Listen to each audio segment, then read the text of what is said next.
परमात्मने नमः। श्रीमद्भागवत महापुराण तृतीय स्कंद अथ त्रयोदशोध्यायः। वाराह अवतार की कथा। श्री सुखदेव जी ने कहा, निशम्य वाचं वदतो मुने पुण्यतमा नृप, भूयः पप्रच्छ कौरव्यो वासुदेव कथादृतः। राजन, मुनिवर मैत्रेय जी के मुख से यह परम गुणमयी पुण्यमयी कथा सुनकर विदुर जी ने फिर पूछा, क्योंकि भगवान की लीला कथा में इनका अत्यंत अनुराग हो गया था। विदुर जी ने कहा, मुने, स्वयंभुव ब्रह्मा जी के प्रिय पुत्र महाराज स्वयंभु मनु ने अपनी प्रिय पत्नी शत्रुपा को पाकर फिर क्या किया? क्या आप साधु शिरोमणि हैं? आप मुझे आदिराज राजर्षि स्वयंभुव मनु का पवित्र चरित्र सुनाइए। वे श्री विष्णु भगवान के शरणापन्न थे, इसलिए उनका चरित्र सुनने में मेरी बहुत श्रद्धा है। जिनके हृदय में श्री मुकुंद के चरणारविंद विराजमान हैं, उन भक्त जनों के गुणों को श्रवण करना ही मनुष्य के बहुत दिनों तक किए हुए शास्त्राभ्यास के श्रम का मुख्य फल है। ऐसा विद्वानों का श्रेष्ठ मत है। श्री सुखदेव जी कहते हैं, राजन, विदुर जी सहर्ष शिरखा भगवान श्री हरि के चरणाश्रित भक्त थे। उन्होंने जब नियम पूर्वक भगवान की कथा के लिए प्रेरणा की, तब मुनिवर मैत्रेय का रोम रोम खिल उठा। उन्होंने कहा, जब अपनी भार्या शत्रुपा के साथ स्वयंभुव मनु का जन्म हुआ, तब उन्होंने बड़ी नम्रता से हाथ जोड़कर श्री ब्रह्मा जी से कहा, भगवन, एकमात्र आप ही समस्त जीवों के जन्मदाता और जीविका प्रदान करने वाले पिता हैं। तथापि हम आपकी संतान ऐसा कौन सा कर्म करें जिससे आपकी सेवा बन सके? पूज्यपाद, हम आपको नमस्कार करते हैं। आप हमसे हो सकने योग्य किसी ऐसे कार्य के लिए आज्ञा दीजिए जिससे इस लोक में हमारी सर्वत्र कीर्ति हो और परलोक में सद्गति प्राप्त हो। ब्रह्मा जी ने कहा, तात पृथ्वीपते, तुम दोनों का कल्याण हो। मैं तुमसे बहुत प्रसन्न हूँ, क्योंकि तुमने निष्कपट भाव से मुझे आज्ञा दीजिए यूँ कहकर मुझे आत्मसमर्पण किया है। वीर, पुत्रों को अपने पिता की इसी रूप में पूजा करनी चाहिए, क्योंकि जहाँ तक बने उनकी आज्ञा का आदरपूर्वक सावधानी से पालन करें।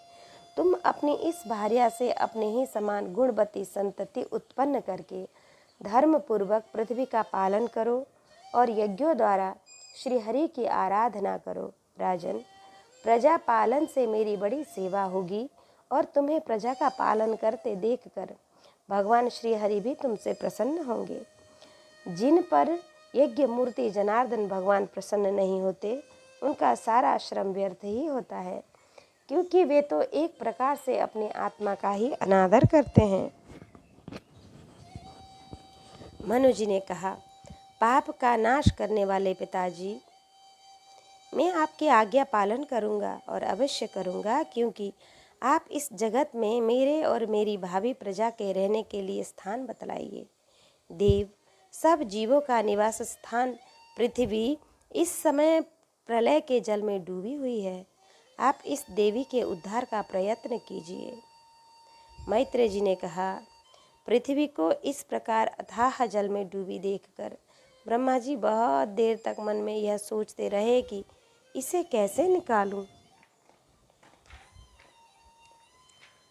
जिस समय में लोक रचना में लगा हुआ था, उस समय पृथ्वी जल में डूब जाने से रसातल को चली गई।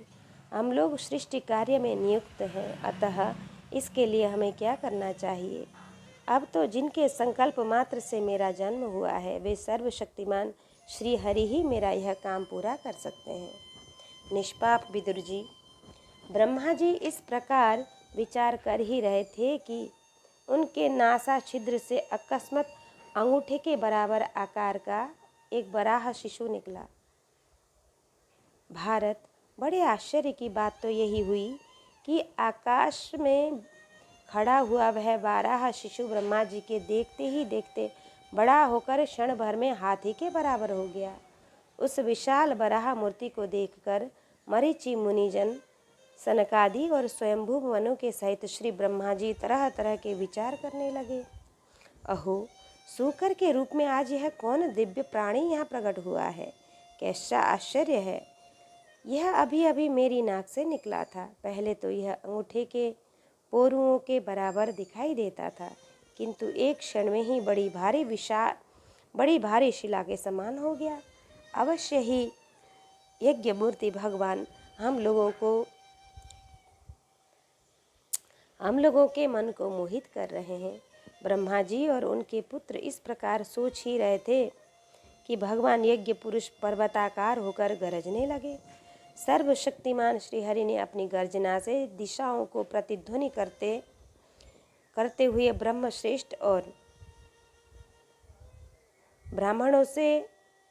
ब्राह्मणों को हर्ष से भर दिया, खुशी से भर दिया।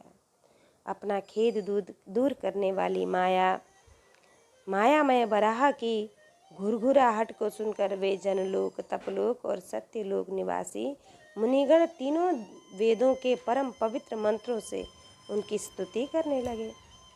भगवान के स्वरूप का वेदों में विस्तार से वर्णन किया गया है, अतः उन मुनीश्वरों ने जो स्तुति की उसे वेद रूप मानकर भगवान बड़े प्रसन्न हुए और एक बार फिर गरज कर देवताओं के हित के लिए गजराज की सी लीला करते हुए जल में घुस गए।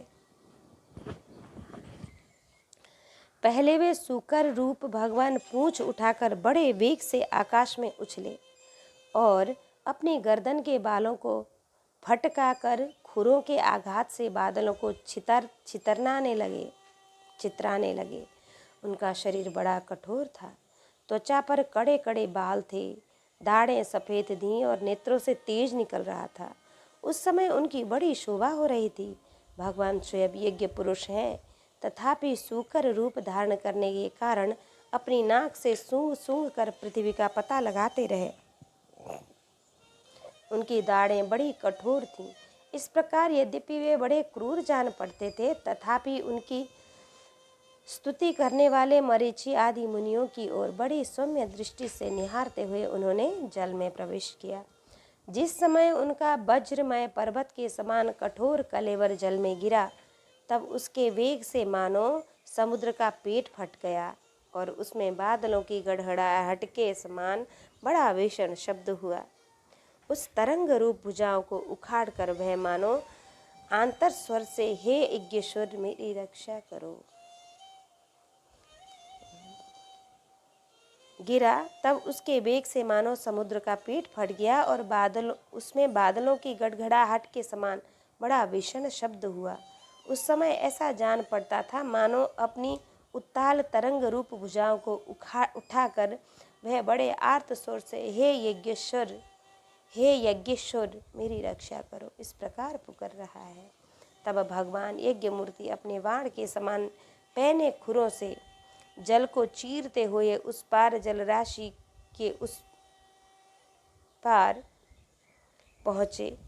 वहाँ रसातल में उन्होंने समस्त जीवों की आश्रयभूता पृथ्वी को देखा, जिसे कल्पांत में शयन करने के लिए उद्यत श्रीहरि स्वयं अपने ही उदर में लीन कर लिया था। फिर वे जल में डूबी हुई पृथ्वी को अपनी दाढ़ों पर लेकर रसातल से ऊपर आए। उस समय उनकी बड़ी शोभा हो रही थी। जल से बाहर आते समय उनके मार्ग में विघ्न डालने के लिए पराक्रमी हिरण्याक्ष ने जल के भीतर ही उन पर गदा से आक्रमण किया। इससे उनका क्रोध चक्र के समान तीक्ष्ण हो गया और उन्होंने उसे लीला से इस प्रकार मार डाला जैसे सिंह हाथी को मार डालता है। उस समय उसके रक्त से थूथनी तथा कनपटी सन जाने के कारण वे ऐसे जान पड़ते थे मानो कोई गजराज लाल मिट्टी के टीले में टक्कर मार कर आया हो।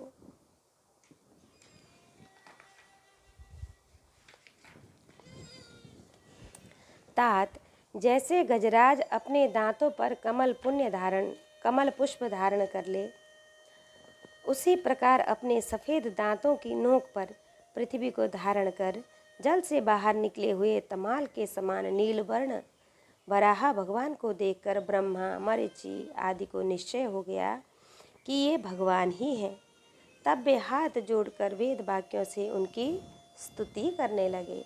ऋषियों ने कहा, जितम जितम ते जित यज्ञ भावना त्रयीम तनुस्वा परिधुन्वते नमः।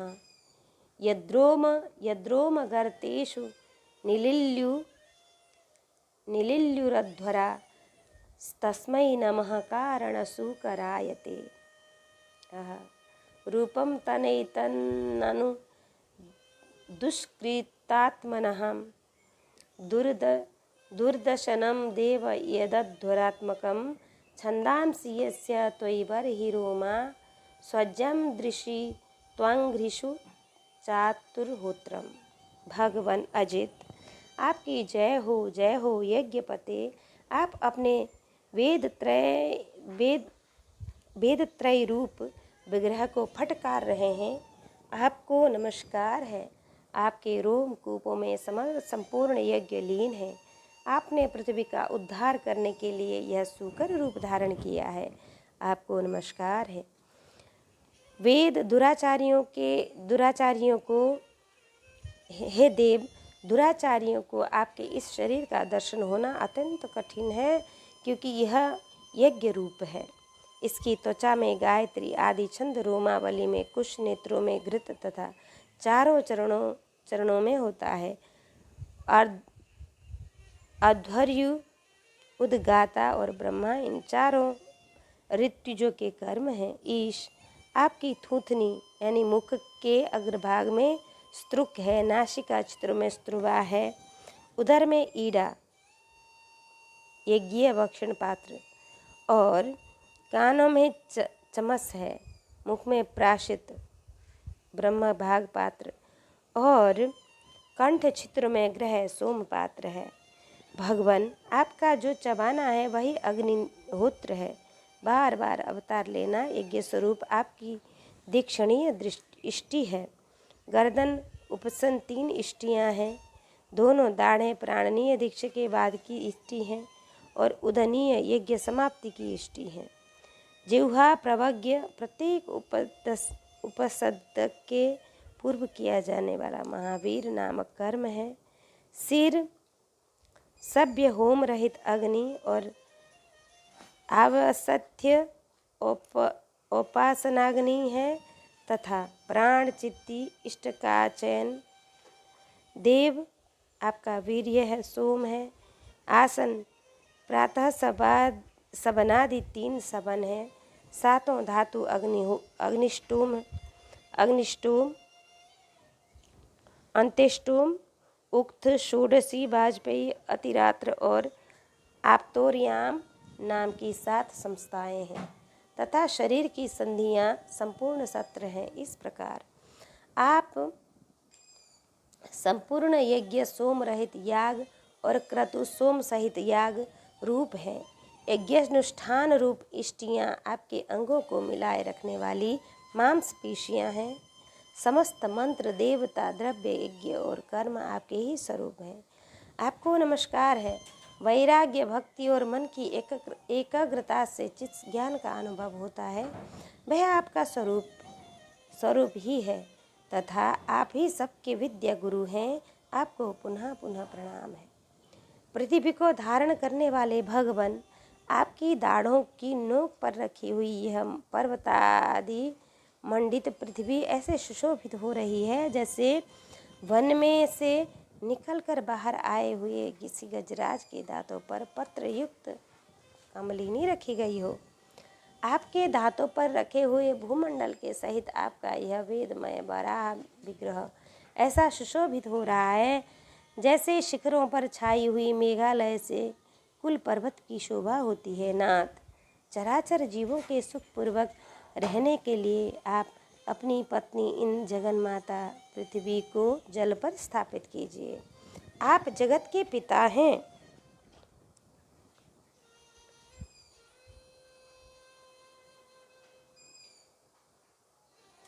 और अरण्य में अग्नि स्थापना के समान आप में इसमें धारण शक्ति रूप अपना तेज स्थापित किया है।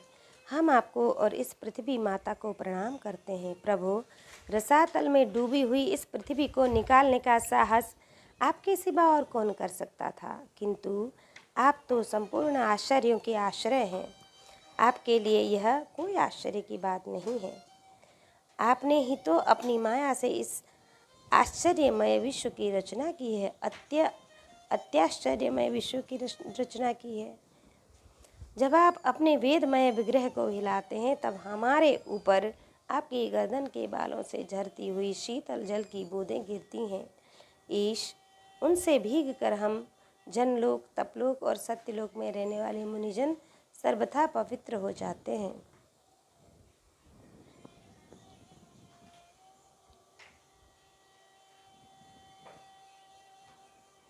जो पुरुष आपके कर्मों का पार पाना चाहता है, अवश्य ही उसकी बुद्धि नष्ट हो गई है, क्योंकि कर्मों का कोई पार ही नहीं है। अपनी आपकी ही योग माया के सत्वादि गुणों से यह सारा जगत मोहित हो रहा है। भगवान, आप इसका कल्याण कीजिए। मैत्रेय जी कहते हैं, विदुर जी, उन ब्रह्मवादी मुनियों के इस प्रकार स्तुति करने पर सबकी रक्षा करने वाले वराह भगवान ने अपने खुरों से जल को स्तभित कर उस पर पृथ्वी को स्थापित किया। इस प्रकार रसातल से लीला पूर्वक लाई हुई पृथ्वी को रखकर जल पर रखकर वे विश्वक्सेन प्रजापति भगवान श्री हरि अंतर्ध्यान हो गए। विदुर जी, भगवान के लीलामय चरित्र अत्यंत कीर्तनीय हैं और उनमें लगी हुई बुद्धि इस प्रकार पाप तापों को दूर कर देती है। जो परम पुरुष उनकी इस मंगलमयी मंजूर कथा को भक्ति भाव से सुनता है और सुनाता है, उसके प्रति भक्त वत्सल भगवान अंतर स्वामी बहुत शीघ्र प्रसन्न हो जाते हैं। भगवान तो सभी कामनाओं को पूर्ण करने में समर्थ हैं। उनके प्रसन्न कामनाओं की आवश्यकता ही क्या है। जो लोग उनका अनन्य भाव से भजन करते हैं, उन्हें तो वे अंतर्यामी परमात्मा स्वयं अपना परम पद ही दे देते हैं। अरे, संसार में पशुओं को छोड़कर अपने पुरुषार्थ का सारा जानने वाला ऐसा कौन पुरुष होगा, जो आवागमनादि भी अमृतमयी कथा का अपने कर्णपुट में एक बार पान करके फिर उसकी ओर मन हटा लेगा। इति श्रीमद्भागवते महापुराणे पारमहंस्यां संहितायां तृतीय स्कंदे वाराह प्रादुर्भावानुवर्णने 13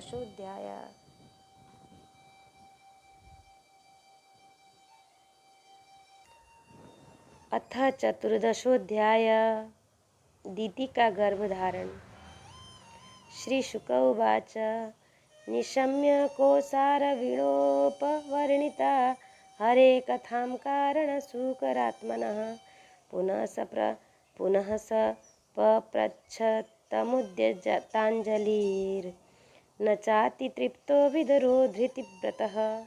श्री सुखदेव जी कहते हैं, राजन, प्रयोजनवश सूकर बने श्री हरि की कथा को मैत्रेय जी के मुख से सुनकर भी भक्ति व्रतधारी विदुर जी की पूर्ण तृप्ति न हुई। अतः उन्होंने हाथ जोड़कर फिर पूछा कि विदुर जी ने कहा, मुनिवर, हमने यह बात आपके मुख से अभी सुनी है कि आदि दैत्य हिरण्य को भगवान यज्ञ मूर्ति ने ही मारा था। ब्रह्मन जिस समय भगवान लीला से ही अपनी दाढ़ों पर रखकर पृथ्वी को जल में से निकाल रहे थे, उस समय उसने दैत्यराज हिरण्य की मुठभेड़ किस कारण हुई। श्री मैत्रेय जी कहते हैं, विदुर जी, तुम्हारा प्रश्न बड़ा ही सुंदर है, क्योंकि तुम श्री हरि की अवतार कथा के विषय में ही पूछ रहे हो, जो मनुष्य को मृत्यु पाश का छेदन कराने वाली है। देखो, उत्तानपाद का पुत्र ध्रुव बालकपन में श्री नारद जी की सुनाई हुई हरि कथा के प्रभाव से ही मृत्यु के सिर पर पैर रखकर भगवान के परम पद पर आरूढ़ हो गया था। पूर्व काल में एक बार इसी वराह भगवान और हिरण्याक्ष के युद्ध के विषय में देवताओं के प्रश्न करने पर देव श्री ब्रह्मा जी ने उन्हें यह इतिहास सुनाया था और उसी के परंपरा से मैंने भी सुना है। विदुर जी, एक बार दक्ष की पुत्र दीति ने पुत्र प्राप्ति की इच्छा से कामातुर होकर सायंकाल के समय ही अपने पति मरीचि नंदन कश्यप जी से प्रार्थना की। उस समय कश्यप जी खीर की आहुतियों द्वारा अग्निजीव भगवान यज्ञपति की आराधना कर सूर्यास्त का समान समय जान अग्निशाला में ध्यानस्थ होकर बैठे थे। दीति ने कहा, विद्वान, मतवाला हाथी जैसे केले के वृक्ष को मसल डालता है, उसी प्रकार यह प्रसिद्ध धनुर्धर कामदेव मुझ अबला पर जो जोर जताकर आपके लिए मुझे बेचैन कर रहा है। अपनी पुत्रवती सौतों की सुख समृद्धि को देखकर मैं ईर्ष्या की आग से जल जाती हूँ। अतः आप मुझ पर कृपा कीजिए, आपका कल्याण हो। जिनके गर्भ से आप जैसा पति पुत्र रूप से उत्पन्न होता है, वे ही स्त्रियां अपने पतियों से सम्मानित समझी जाती हैं। उनका सुयश संसार में सर्वत्र फैल जाता है। हमारे पिता प्रजापति दक्ष का अपनी पुत्रियों पर बड़ा स्नेह था। एक बार उन्होंने हम सबको अलग अलग बुलाकर पूछा कि तुम किसे अपना पति बनाना चाहती हो। वे अपनी संतान की इस प्रकार की चिंता रखते थे। अतः हमारा भाव जानकर उन्होंने उनमें से हम 13 पुत्रियों को, जो आपके गुण स्वभाव के अनुरूप ही थीं, आपके साथ ब्याह दिया। अतः मंगल मूर्ते कमल नयन, आप मेरी इच्छा पूर्ण कीजिए, क्योंकि हे महत्तम, आप जैसे महापुरुष के पास दीन जनों का आना निष्फल नहीं होता। विदुर जी, दीति कामदेव के वेग से अत्यंत बेचैन और बेबस हो रही थी। उसने इसी प्रकार बहुत सी बातें बताते हुए दीन होकर कश्यप जी से प्रार्थना की। तब उन्होंने उसे सुमधुर वाणी से समझाते हुए कहा, भीरु, तुम्हारी इच्छा के अनुसार मैं अभी अभी तुम्हारा प्रिय अवश्य करूँगा।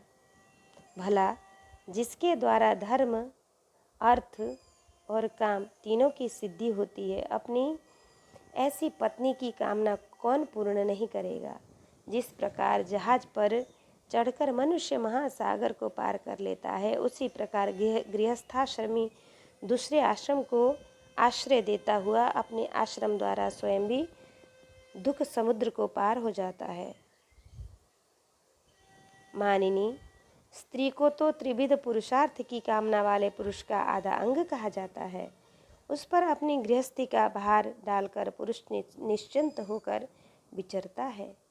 इंद्रिय रूप शत्रु अन्य आश्रम वालों के लिए अत्यंत दुर्जन्य है, किंतु जिस प्रकार किले का स्वामी सुगमता से ही लूटने वाले शत्रुओं को अपने अधीन कर लेता है, उसी प्रकार हम अपनी विवाहिता पत्नी का आश्रय लेकर इन इंद्रिय रूप शत्रुओं को सहज में ही जीत लेते हैं। गृहेश्वरी, तुम मेरी भार्या के उपकारों का बदला तो हम अथवा और कोई भी गुणग्राही पुरुष अपनी सारी उम्र में अथवा जन्म जन्मांतर में भी पूर्ण रूप से नहीं चुका सकते।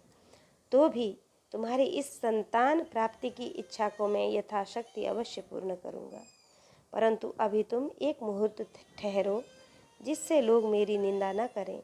यह अत्यंत घोर समय राक्षादि घोर जीवों का है और देखने में भी बड़ा भयानक है। इसमें भगवान भूतनाथ के गण भूत प्रेतादि घुमा करते हैं। साध्वी, इस संध्या काल में भूत भावन भूतपति भगवान शंकर अपने गण भूत प्रेतादि को साथ लिए बैल पर चढ़कर विचरा करते हैं। जिनका जटाजूट स्मशान भूमि से उठे हुए बवंडर की धूलि से धूसरित होकर देदीप्यमान हो रहा है, तथा जिनके सुवर्ण कांतिमय और शरीर में भस्म लगी हुई है, वे तुम्हारे देवर ससुर महादेव जी अपने सूर्य चंद्रमा और अग्नि रूप तीनों नेत्रों से सभी को देखते रहते हैं। संसार में उनका कोई अपना या पराया नहीं है, न कोई अधिक आदरणीय है और न कोई निंदनीय ही। हम लोग तो अनेक प्रकार के व्रतों का पालन करके उनकी माया को ही ग्रहण करना चाहते हैं, जिससे उन्होंने भोग कर लात मार दी थी। विवेकी पुरुष अविद्या के आवरण को हटाने की इच्छा से उनके निर्मल चरित्र का गान किया करते हैं।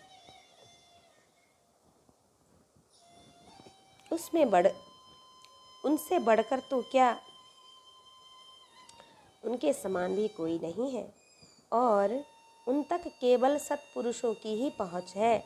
यह सब होने पर भी वे स्वयं पिशाचों का सा आवरण करते हैं। यह नर शरीर कुत्तों का भोजन है। जो अविवेकी पुरुष आत्मा मानकर वस्त्र, आभूषण, माला और चंदन आदि से इसी को सजाते संवारते रहते हैं, वे अभागे ही आत्मा राम भगवान शंकर के आचरण पर हंसते हैं। हम लोग तो क्या, ब्रह्मादि लोकपाल भी उन्हीं की बंधी हुई धर्म मर्यादा का पालन करते हैं। वे ही इस विश्व के अधिष्ठाता तथा यह माया भी उन्हीं की आज्ञा का अनुसरण करने वाली है। ऐसे होकर भी वे प्रेतों का सा आचरण करते हैं। अहो, उन जगत व्यापक प्रभु की यह अद्भुत लीला कुछ समझ में नहीं आती। मैत्रेय जी कहते हैं, पति के इस प्रकार समझाने पर भी कामातुरादिति ने वेश्या के समान निर्लज्ज होकर ब्रह्मर्षि कश्यप का वस्त्र पकड़ लिया। तब कश्यप जी ने उस निंदित कर्म में अपनी भार्या का बहुत आग्रह देख दैव को नमस्कार किया और एकांत में उसके साथ समागम किया। फिर जल में स्नान कर प्राण और वाणी का संयम करके विशुद्ध ज्योतिर्मय सनातन ब्रह्मा का ध्यान करते हुए उसी का जप करने लगे। विदुर जी, दीति को भी उस निंदित कर्म के कारण बड़ी लज्जा आई और वह ब्रह्मर्षि के पास जा सिर नीचा करके इस प्रकार कहने लगी, ब्राह्मण, भगवान रुद्र भूतों के स्वामी हैं। मैंने उनका अपराध किया है, किंतु वे भूत श्रेष्ठ मेरे इस गर्भ को नष्ट न करें। भक्त वांछा कल्प तरु उग्र एवं रुद्र रूप महादेव को नमस्कार करती हूँ। वे सत्पुरुषों के लिए कल्याणकारी एवं दंड देने के भाव से रहित है, किंतु दुष्टों के लिए क्रोध मूर्ति दंड पाणी है। हम स्त्रियों पर तो व्याध भी दया करते हैं, फिर वे सती पति तो मेरे बहनोई और परम कृपालु हैं। अतः वे मुझ पर प्रसन्न हों।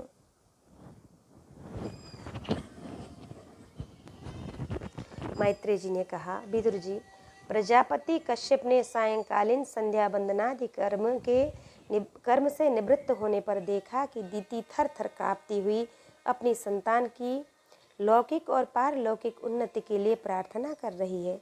तब उन्होंने उससे कहा कि अप्रायत्यादात्मनस्ते दोषान् मौहुर्तिकादुतः मन्निदेशातिचारेण देवानां चाति हेलनात्। तुम्हारा चित्त काम वासना से मलिन था, वह समय भी ठीक नहीं था, और तुमने मेरी बात भी नहीं मानी तथा देवताओं की भी अवहेलना की है। अमंगलमयी चंडी, तुम्हारी कोख से दो बड़े अमंगलमय और अधम पुत्र उत्पन्न होंगे। वे बार बार संपूर्ण लोक और परलोक को अपने अत्याचारों से रुलाएंगे। तब जब उनके हाथ से बहुत से निरपराध और दीन प्राणी मारे जाने लगेंगे, स्त्रियों पर अत्याचार होने लगेंगे और महात्माओं को क्षुब्ध किया जाने लगेगा, उस समय संपूर्ण लोकों की रक्षा करने वाले श्री जगदीश्वर कुपित होकर अवतार लेंगे और इंद्र जैसे पर्वतों का दमन करता है, उसी प्रकार उसका वध करेंगे। दीति ने कहा, प्रभु, यही मैं भी चाहती हूँ कि यदि मेरे पुत्रों का वध हो तो वह साक्षात भगवान चक्रपाणि के हाथ से ही हो, कुपित ब्राह्मणों के शाप आदि से न हो। जो जीव ब्राह्मणों के शाप से दग्ध अथवा प्राणियों को भय देने वाले होते हैं, वह किसी भी योनि में जाए उस पर नरक की जीव भी दया नहीं करते, नार की जीव भी दया नहीं करते, मतलब नरक के जीव भी उसे दया नहीं करते। कश्यप जी ने कहा, देवी, तुमने अपने किए पर शोक और पश्चाताप प्रकट किया है, तुम्हें शीघ्र ही उचित अनुचित का विचार हो गया तथा भगवान विष्णु, शिव और मेरे प्रति भी तुम्हारा बहुत आदर जान पड़ता है। इसलिए तुम्हारे इस पुत्र के 4 पुत्रों में एक ऐसा होगा जिसका सत्पुरुष भी मान करेंगे और जिसके पवित्र यश को भक्तजन भगवान के गुणों के साथ गाएंगे। जिस प्रकार खोटे सोने को बार बार तपाकर शुद्ध किया जाता है, उसी प्रकार साधुजन उसके स्वभाव का अनुकरण करने के लिए निर्वैरता आदि उपायों से अपने अंतःकरण को शुद्ध करेंगे। जिनकी कृपा से उन्हीं का स्वरूप भूत यह जगत आनंदित होता है, वे स्वयं प्रकाश भगवान भी उसकी अनन्य भक्ति से संतुष्ट हो जाएंगे। दीति, वह बालक बड़ा ही भगवत भक्त, उदार हृदय, प्रभावशाली और महान पुरुष का भी पूज्य होगा तथा प्रौढ़ भक्ति भाव से विशुद्ध और भावान्वित हुए अंतःकरण में श्री भगवान को स्थापित करके देहाभिमान को त्याग देगा। वह विषयों में अनासक्त शीलवान गुणों का भंडार तथा दूसरों की समृद्धि में सुख और दुख में दुख मानने वाला होगा। उसका कोई शत्रु न होगा तथा चंद्रमा जैसे ग्रीष्म ऋतु के ताप को हर लेता है, वैसे ही इस संसार के शोक को शांत करने वाला होगा। जो इस संसार के बाहर भीतर सब और विराजमान है, अपने भक्तों के इच्छा अनुसार समय समय पर मंगल विग्रह प्रकट करते हैं और लक्ष्मी रूप लावण्य मूर्ति ललना की भी शोभा बढ़ाने वाले तथा जिनका मुखमंडल झिलमिलाते हुए कुंडलों से सुशोभित है, उन परम पवित्र कमल नयन श्री हरि का तुम्हारे पौत्र को प्रत्यक्ष दर्शन होगा।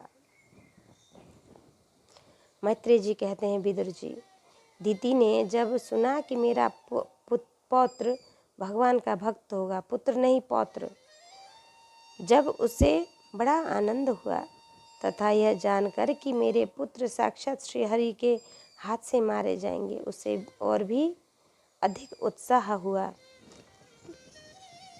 इति श्रीमद्भागवते महापुराणे पारमहंस्यां संहितायां द्वितीय कश्यप संवादो चतुर्दशोऽध्यायः। अथ पंचदशोऽध्यायः। जय विजय को शनकादि का शाप। मैत्रेय उवाच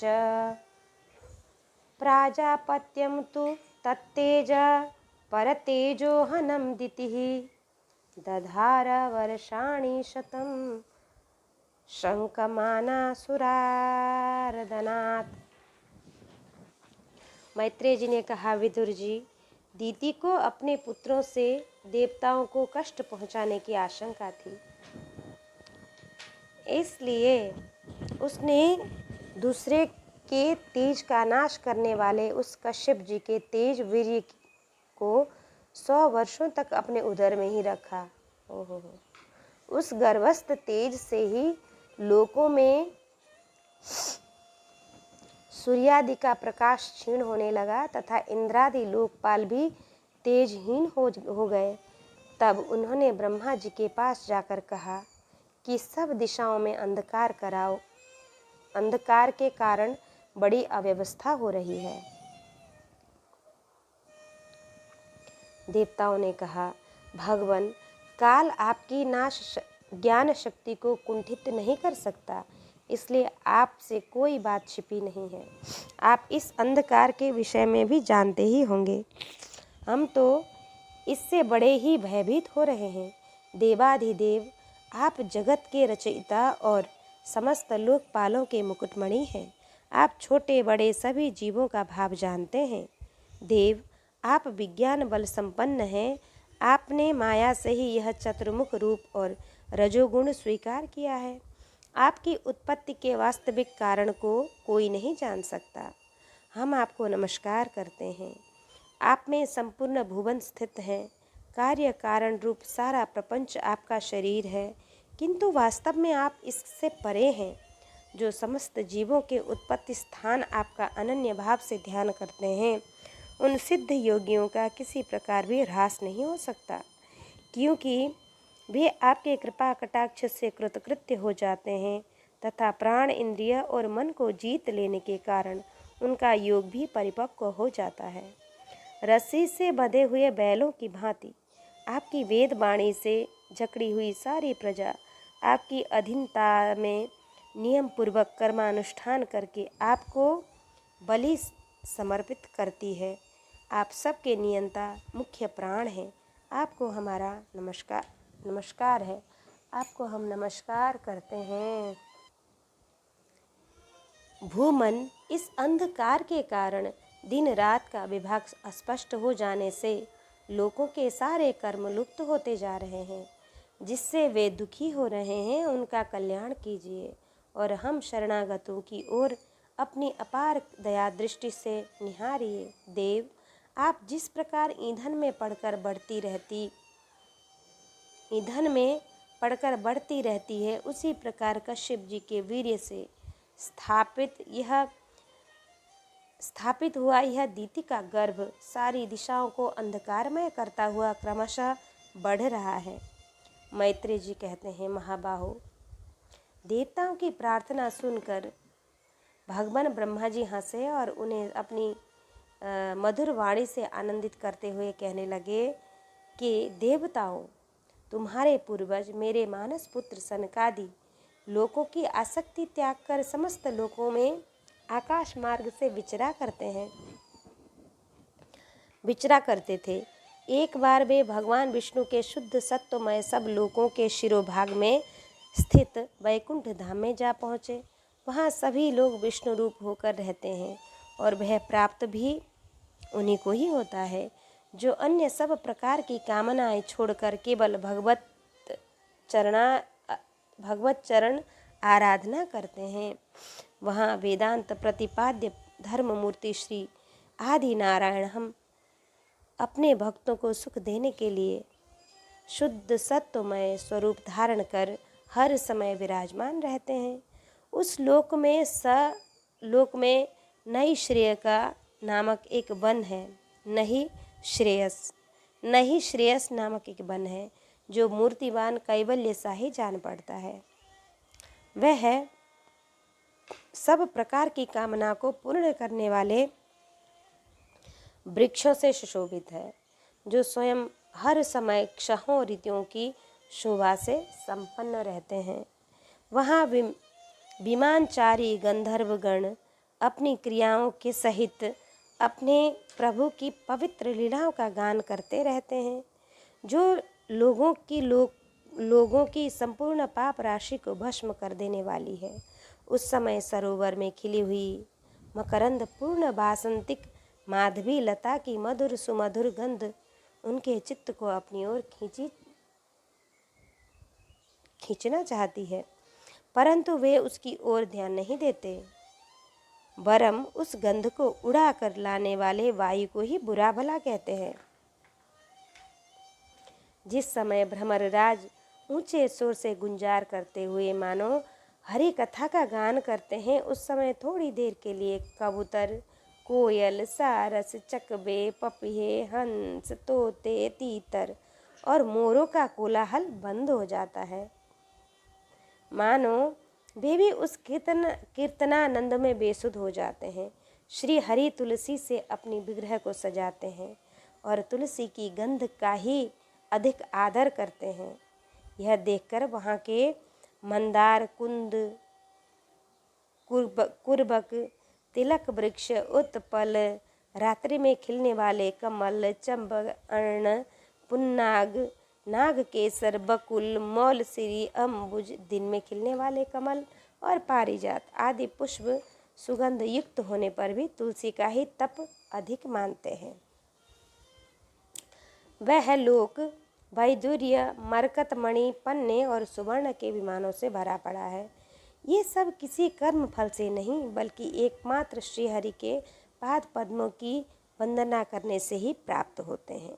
उन विमानों पर चढ़े हुए कृष्ण प्राण भगवत भक्तों के चित्त में बड़े बड़े नितंबों वाली सुमुखी सुंदरियां भी अपनी मंद मंद मुस्कान एवं मनोहर हास परिहास से काम विकार नहीं उत्पन्न करती। परम सौंदर्यशालिनी लक्ष्मी जी जिनकी कृपा प्राप्त करने के लिए देवगण भी यत्नशील रहते हैं। श्री हरि के भवन में चंचलता रूप दोष को त्याग कर रहती हैं। जिस समय अपने चरण कमलों की नुपुरों की झनकार करती हुई वे अपना लीला कमल घुमाती हैं, उस समय उस कनक भवन की स्फटिकमय दीवारों में उनकी प्रतिबिंब पड़ने से ऐसा जान पड़ता है मानो वे उन्हें बुहार रही हों।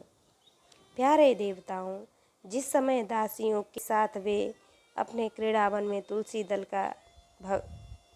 दल द्वारा भगवान का पूजन करती हैं, तब वहाँ के निर्मल जल से भरे हुए सरोवर में, जिनमें मूंगे के घाट बने हुए हैं, अपना सुंदर अलकावली और उन्नत नासिका से सुशोभित मुखारविंद देखकर यह भगवान का चुंबन किया हुआ है, यूँ जानकर उसे बड़े सौभाग्यशाली समझती हैं। जो लोग भगवान की पाप हारिणी लीला कथाओं को छोड़कर बुद्धि को नष्ट करने वाली अर्थ काम संबंधिनी अन्य निंदित कथाएं सुनते हैं, वे उस वैकुंठ लोक में नहीं जा सकते। हाय, वह जो अभागे लोग इन सारहीन बातों को सुनते हैं, तब ये उनके पुण्य को नष्ट कर उन्हें आश्रयहीन घोर नरक में डाल देते हैं। आहा, उस मनुष्य की बड़ी महिमा है। हम देवता लोग भी इसकी चाह करते हैं। इसी में तत्व ज्ञान और धर्म की प्राप्ति भी हो सकती है। इसे पाकर भी जो भगवान की आराधना नहीं करते, वे वास्तव में उनकी सर्वत्र फैली हुई माया से मोहित होते हैं। देवाधिदेव श्री हरि का निरंतर चिंतन करते रहने के कारण जिनसे यमराज दूर रहते हैं, आपस में प्रभु के सुयश की चर्चा चलने पर अनुरागजन्य व्यूहलतावश उनके नेत्रों से अविरल अश्रुधारा बहने लगती है तथा शरीर में रोमांच हो जाता है, और जिनके से शील स्वभाव की हम लोग भी इच्छा करते हैं, वे परम भागवती हैं। हमारे लोगों से उन पर उस वैकुंठ धाम में जाते हैं, जिस समय सनकादि मुनि विश्व गुरु श्री हरि के निवास स्थान संपूर्ण लोकों में वंदनीय और श्रेष्ठ देवताओं के विचित्र विमानों से विभूषित उस परम दिव्य और अद्भुत वैकुंठ धाम में अपने योग बल से पहुँचे, तब उन्हें बड़ा ही आनंद हुआ। भगवत दर्शन की लालसा से अन्य दर्शनीय सामग्री की उपेक्षा करते हुए वैकुंठ धाम की 6 ड्योढ़ियाँ पार करके जब वे 7वीं बार पहुँचे, तब वहाँ उन्हें हाथ में गदा लिए 2 समान वायु वाले देवश्रेष्ठ दिखाई दिए, जो बाजूबंद, कुंडल और किरीट आदि अनेकों अमूल्य आभूषणों से अलंकृत थे। उनकी 4 श्यामल भुजाओं के बीच में मतवाले मधुकर से गुंजायमान बनमाला शोभित थी तथा बाकी भौहें, भड़कते हुए नासिकारंध्र और अरुण नयनों के कारण उनके चेहरे पर कुछ क्षोभ के से चिन्ह दिखाई दे रहे थे।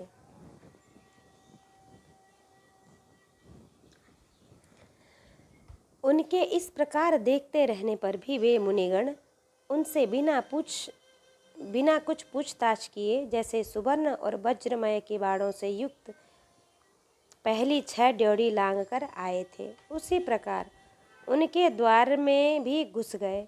उनकी दृष्टि तो सर्वत्र समान थी और वे निशंक होकर सर्वत्र बिना किसी रोक टोक के विचर रहे थे।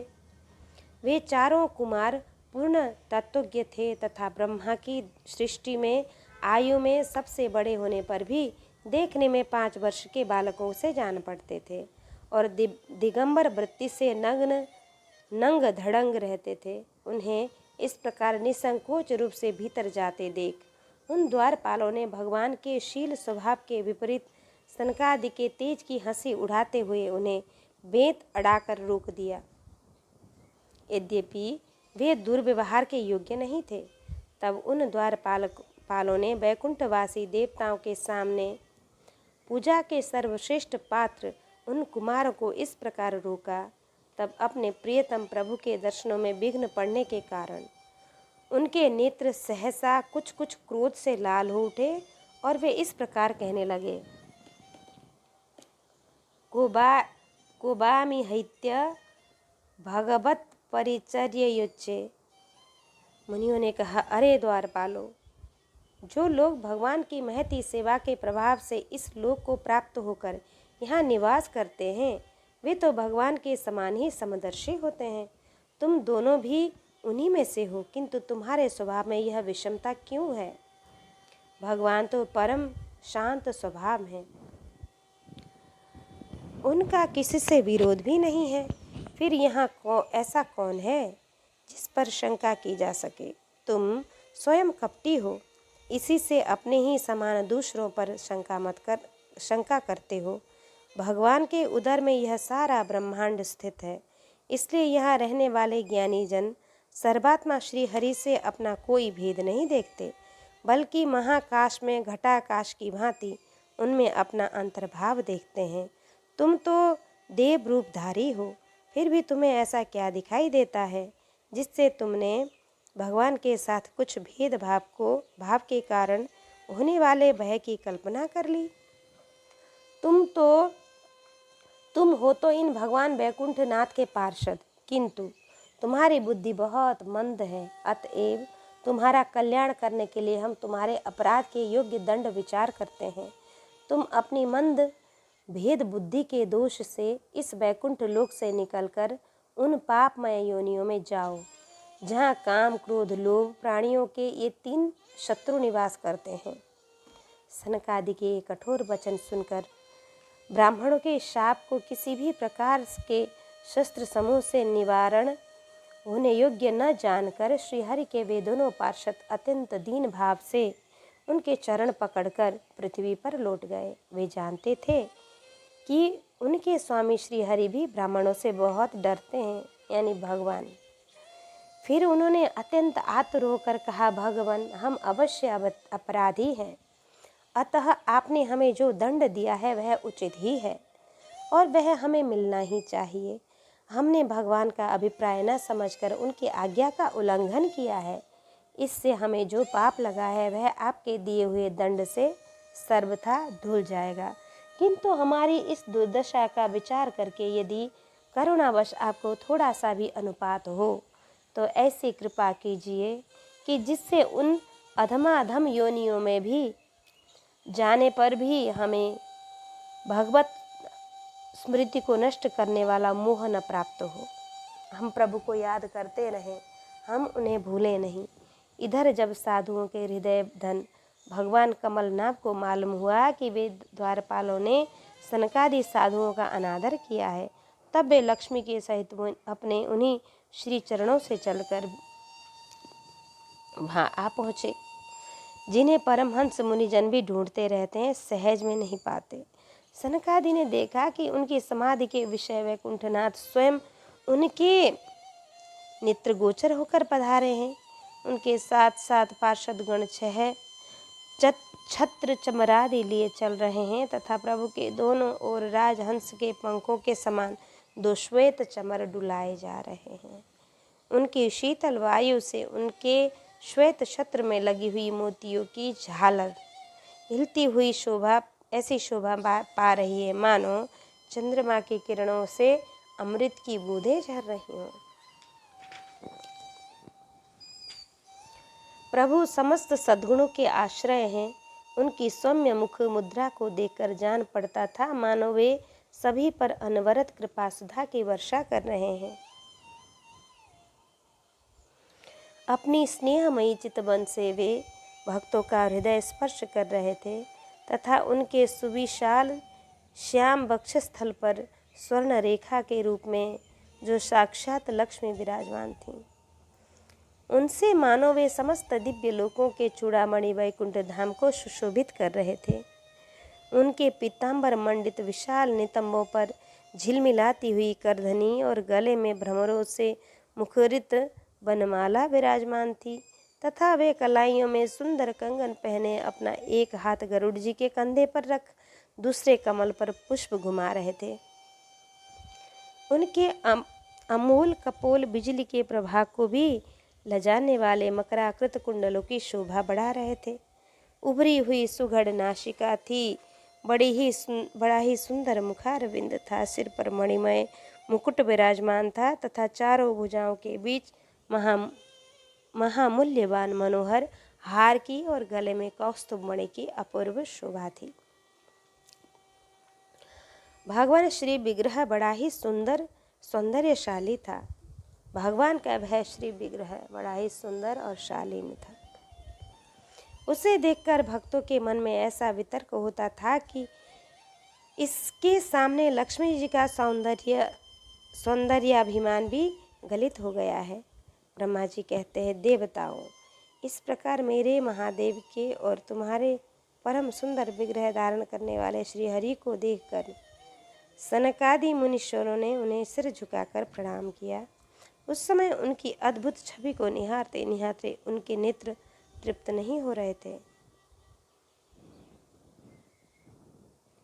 सनकादि मुनीश्वर निरंतर ब्रह्मानंद में निमग्न रहते थे, किंतु जिस समय भगवान कमल नयन के चरणारविंद मकरंद से मिली तुलसी मंजरी के गंध से सुभाषित वायु ने नासिकारंध्रों के द्वारा उनके अंतःकरण में प्रवेश किया, उस समय वे अपने शरीर को संभाल न सके और उस दिव्य गंध ने उनके मन में ही खलबली पैदा कर दी। भगवान का मुख नील कमल के समान था, अति सुंदर अधर और कुंदकली के समान मनोहर हाथ से उनकी शोभा हो रही थी। कुंदकली के समान मनोहर हास से उनकी शोभा और भी बढ़ रही थी। उनकी झांकी करके वे कृतकृत्य हो गए और फिर पद्मराग के समान लाल लाल नखों से सुशोभित उनके चरण कमल देखकर उनका बड़ा ध्यान करने लगे। इसके पश्चात वे मुनिगण अन्य साधनों से सिद्ध न होने वाली स्वाभाविक अष्ट सिद्धियों के संपन्न श्रीहरि की स्तुति करने लगे, जो योग मार्ग द्वारा मोक्ष पद की खोज करने वाले पुरुषों के लिए ध्यान विषय और अत्यंत आदरणीय और अयनानंद की वृद्धि करने वाले पुरुष रूप प्रकट करते हैं। सनकादि मुनि ने कहा, अनंत, यद्यपि आप अंतर्यामी रूप से दुष्ट चित्त पुरुषों के हृदय में भी स्थित रहते हैं, तथापि उनकी दृष्टि से ओझल ही हो रहते हैं, किंतु आज हमारे नेत्रों के सामने तो आप साक्षात विराजमान हैं। प्रभु, जिस समय आपसे उत्पन्न हुए हमारे पिता ब्रह्मा जी ने आपका रहस्य वर्णन किया था, उसी समय श्रवण रंध्रों द्वारा हमारी बुद्धि में तो आप ही विराजे थे, किंतु प्रत्यक्ष दर्शन का महान सौभाग्य हमें आज ही प्रकट हुआ है, आज ही प्राप्त हुआ है।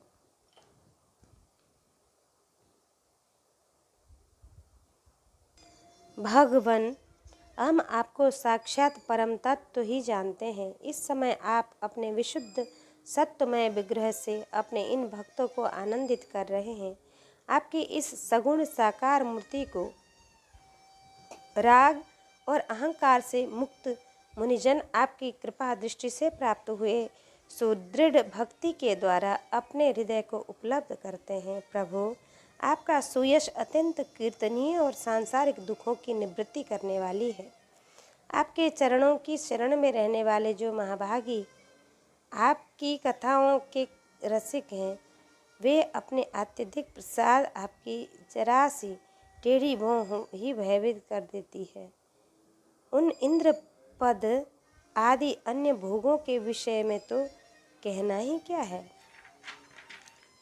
भगवान, यदि हमारा चित्त भौरे की तरह आपके चरण कमलों में ही रमण करता रहे, वाणी हमारी तुलसी के समान आपके चरण बंधन से ही सुशोभित रहे और हमारे कान आपकी सुयशता से परिपूर्ण रहे, तो अपने पापों के कारण भले ही हमारा जन्म नरकादि योनियों में हो जाए, इसकी हमें कोई चिंता नहीं है। विपुल कीर्ति प्रभु, आपने हमारे सामने जो यह मनोहर रूप प्रकट किया है, उससे अपने नेत्रों नेत्रों को बड़ा ही सुख हुआ है। विषयायुक्त विषयासक्त अजितेंद्रिय पुरुषों के लिए इसका दृष्टिगोचर होना अत्यंत कठिन है। आप साक्षात भगवान हैं और इस प्रकार स्पष्टतः हमारे नेत्रों के सामने प्रकट हुए हैं। हम आपको प्रणाम करते हैं। इति श्रीमद्भागवते महापुराणे पारमहंस्यां संहितायां तृतीयस्कन्धे जय विजययुगो सनकादिशापो नाम पंचदशोऽध्यायः। कृष्णाय वासुदेवाय हरये परमात्मने प्रणतक्लेशनाशाय गोविन्दाय नमो नमः।